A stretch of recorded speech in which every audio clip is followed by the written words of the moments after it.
Maybe you'd be a vegan because you love animals and you don't want to hurt them. Or maybe you heard veganism was better for the environment, so you'd love to be a vegan, but you can't because you're worried that you won't get enough protein, right? Let's talk about it. Where do the animals that you eat get their protein from? Or how many grams of protein do you even need in a day? And where does this concern even come from that you can't get enough protein on a plant-based diet? Let's find out.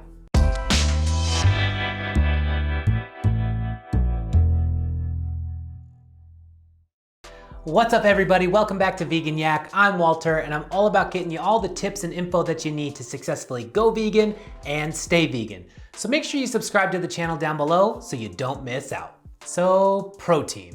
Well, protein is obviously really important. We need it to build muscles and to use our muscles and to basically do everything. I mean, without protein, you'd be dead. So it makes sense that you'd be concerned about getting enough. That's totally understandable. And a lot of other vegans have had this concern too before they went vegan, including myself. I also wanted to make sure that I was getting enough protein when I switched to a vegan lifestyle.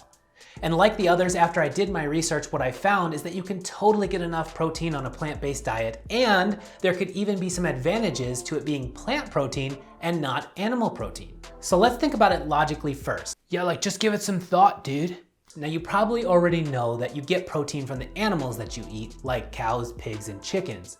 But where do those animals get the protein that they need to make the muscles that you eat? That's right, plants. They get it from eating plants. And it's not just those animals. Some of the strongest animals on the planet are herbivores, like elephants, rhinos, and gorillas. Whoa, beast mode, bro. Those are big animals. They all get their protein from plants. In fact, all essential amino acids originate in plants, and all of the plant foods that we eat all contain protein and all essential amino acids. Now, some of them contain more protein and some plants contain less protein. We'll get to that in just a second. But the fact is that you can get all of the protein that you need directly from the plants and cut out the middleman. Yeah, screw the middleman! Deal with the system, dude! Ah! So as far as quantities go, how many grams of protein do you even need in a day? Quiz time! It's totally okay if you don't know the answer. I had no idea before I did the research, but take a guess. How many grams of protein do you need in a day? And your answer is wrong, because they're all wrong answers. It was a trick question. The average adult female only needs 46 grams of protein, and the average adult male needs 56 grams of protein. And in retrospect, I feel really silly for ever having the concern about getting enough protein on a plant-based diet because I didn't know how much protein I needed at all. Now, 46 grams for women or 56 grams for men, that's really not all that much, especially when you take a look at some plant foods and see how much protein they have. I mean, even like a cup of lentils has, I think, like 18 grams of protein in it. So just eat 4 cups of lentils. Don't just eat 4 cups of lentils. Now that's how much protein an average adult needs, but you could need more if you were a bodybuilder or an athlete. So I'm actually gonna link a calculator down below so that way you can calculate how much protein you need. But to answer the question, can you get enough protein on a plant-based diet? Yes, absolutely. In fact, look at the chronometer from my last video of what I eat in a day. I got about 90 grams of protein in total, and I also hit 100% of all of the essential amino acids. And on this day, I only had whole foods that are plants. I didn't have any vegan substitutes or anything. So no Beyond Meat, no tofu, no tempeh, no seitan. I didn't have any protein powders. All of my protein just came from plants. So if you wanted to have even more protein, you could. You could even be a vegan bodybuilder like these guys.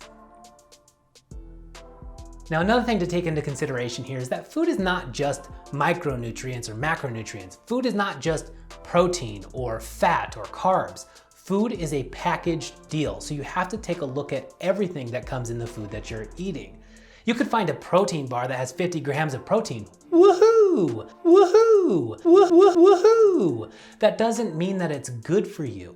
But a lot of the times, the plant food that you're eating is a pretty good package. You're oftentimes getting a lot of vitamins and minerals, antioxidants, fiber. The plant package can be pretty darn good. And although the animal product that you're eating has some nutrients in it and some protein, it also has other things like saturated fat and cholesterol, and animal protein, which especially when consumed in high amounts has been linked to certain health issues like kidney problems and certain types of cancers. So it's not just protein that's important. You have to take a look at the whole package of what you're eating. And I also want to ask again where this concern even comes from, that you can't get protein on a plant-based diet or that vegans are protein deficient. Where does that originate? Were you taught something incorrect in school or hear something on the media, or did someone just say it and you just ran with the protein myth? Because I know I did. I was taught that protein comes from animals. That's it. And that type of stuff is still happening nowadays. The other day I was doing a school lesson with my son, and in the video that they made him watch, it said, cows eat grass and then they make milk. That's not how that happens. So if you and I were wrong about protein, then what else might we be wrong about? Well, like everything, I don't know, my whole reality is shattered. And that's what this whole series is going to be about. I'm going to cover all of the common arguments against veganism and see if they hold up. Comment down below what the common arguments are that you've heard, or what your reason is for not being vegan if you're not vegan already. When the next video in the series is done, I'll link it right here so you can keep on going. Until then, if you enjoyed this video, make sure you like it, hit subscribe so you can keep up with all the future content, and we'll see you next time.